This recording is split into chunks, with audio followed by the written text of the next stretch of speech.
All right. How many of these people? Yes. Elijah Muhammad. Yes. How many of these people start their analysis in Africa? Put thumbs up. Winter? Don't know. Yeah, kind of. Giddings? Who said when we're into? She does? What she said about it? Just a small portion. Okay. Books?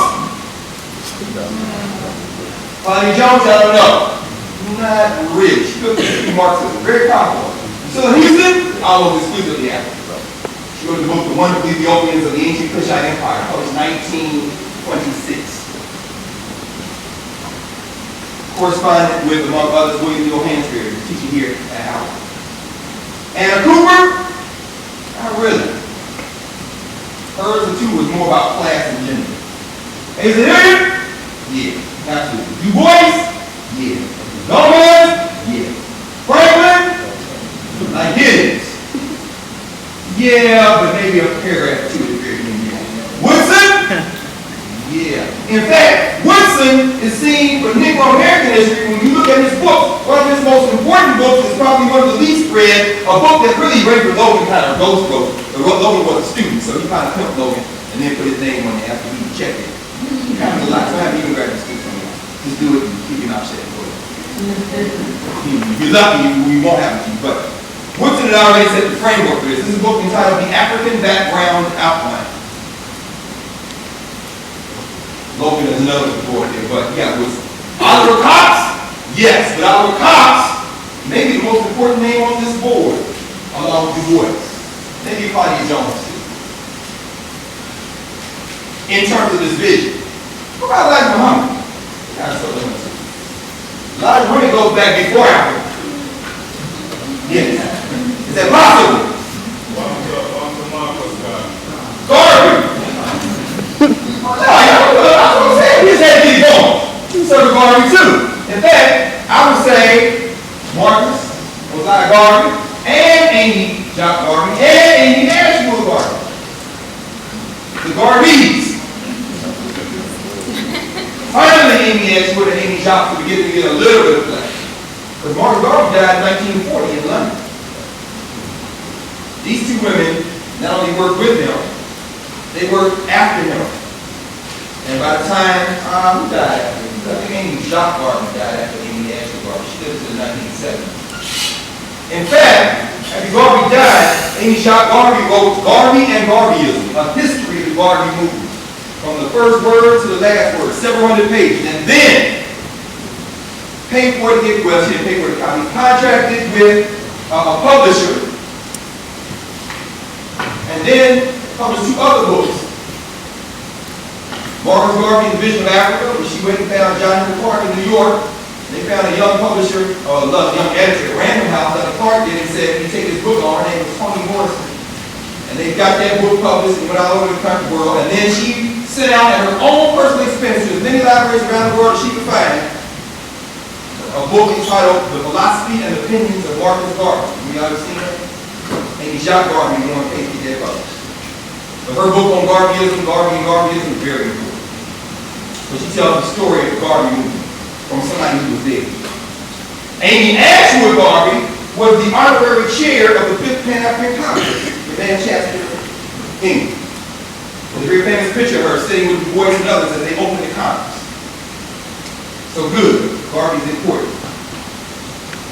All of you are important not just because of what they did as individuals, but because they express a way of thinking and express, for those who are still physically with us, a way of thinking that tries to theorize about what the experience of African people have been.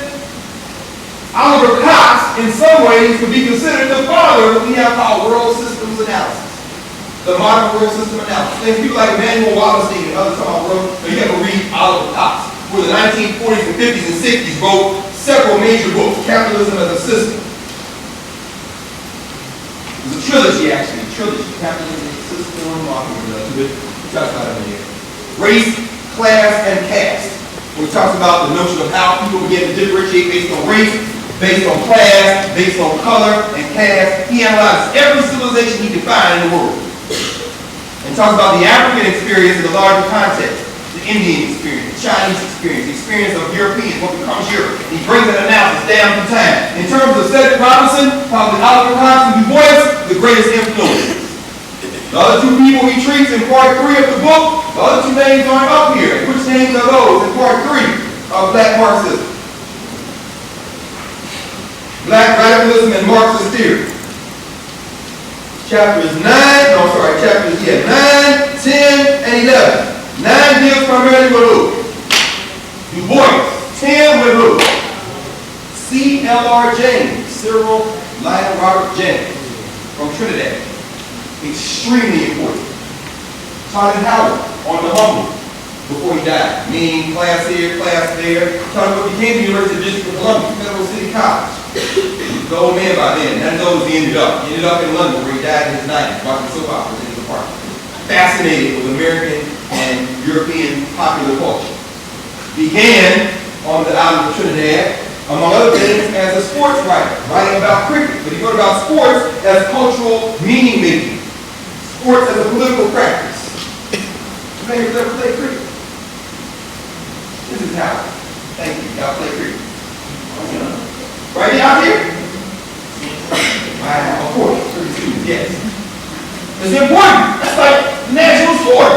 Right? But it's not just a national sport, as C.L.R. James said. It is an international sport. New Zealand, India. Why is it in those places? Because who played it first? The British. How about that? Soccer and cricket. Yeah, baseball doesn't work. Football, no. Soccer and cricket. In fact, no cricket, then you know Gil Scott Heron. Who's Gil Scott Heron? The poet, the great social philosopher. It's like the greatest social philosophers go crazy because they see the world as it is and can't stand it. So they self-medicate until they kill themselves. Gil Scott Heron, like Charlie Parker, as Ralph Ellison said, we watch Charlie Parker mutilate himself night after night in public, but we love the music. Gil, man. Who was Gil Scott Heron's father? Gil Scott Heron's father was one of the great soccer players. Out of the Caribbean, was in London. He called him the Black Arrow. He ended up in Memphis in the United States. He was south. He grew up in Memphis. And then he went out to Lincoln University. It's a crazy thing for soccer. But anyway, what is it? Right. Just soccer and cricket. C.L.R. James wrote about sports, but he's really writing about geopolitics. His most famous book probably should be, in some ways, the history of Pan-African revolt, but the most famous book is The Black Jacobins, which is the history of what event? That's right, as Gerard said, the Haitian Revolution. He read the Haitian Revolution, not only as the Haitian Revolution, he read it through what was going on in the 1930s when he wrote the initial draft of the book. The initial book was a play, then he rewrote it as a book. The play he wrote featured Paul Robeson as two soft little shoes. This kind of stuff is like, wait a minute, you're a Howard, you're supposed to just know this stuff. This is a matter of you came to Howard. I'm just found somebody who comes to black school and I get black stuff, right? But that's not a problem. It's wrong here again. The point is that James read through the struggle of African nations and people in Africa said to be free and to move through what he then predicted, which was the anti-colonial movement. He read the Haitian Revolution as a text to read through that. So James, you put James up here. Oh, and what's the next chapter? Who's that about? Richard Wright. Richard Wright. Put Wright up here. Does Wright start in Africa? Debatable. Wright is like Ralph Ellison in my mind. They're not going to mention Africa, but how many times can you say Mississippi and understand that that's Africa? So when you read David Sum, you read Black Boy, you read American Hunger, you read 12 Million Black Voices, you look at Richard Wright's general corpus, you're reading about somebody who's deeply influenced by Marxism, deeply influenced by this notion of class, conflict, but if you're going to put black people in it, it's no way to escape Africa. What Cedric Robinson says is, well, we're not going to escape Africa, let me engage it and put it where it needs to be put. So by the time we get to Karl Marx, we won't misunderstand the fact that it doesn't start with Marxism. He calls the book Black Marxism because he realized most of the things, most radical things you can do is be a Marxist. He said, well, I'm going to call this black Marxism. Not because this is black Marxism, but because I'm going to write something that puts Marxism in its proper context.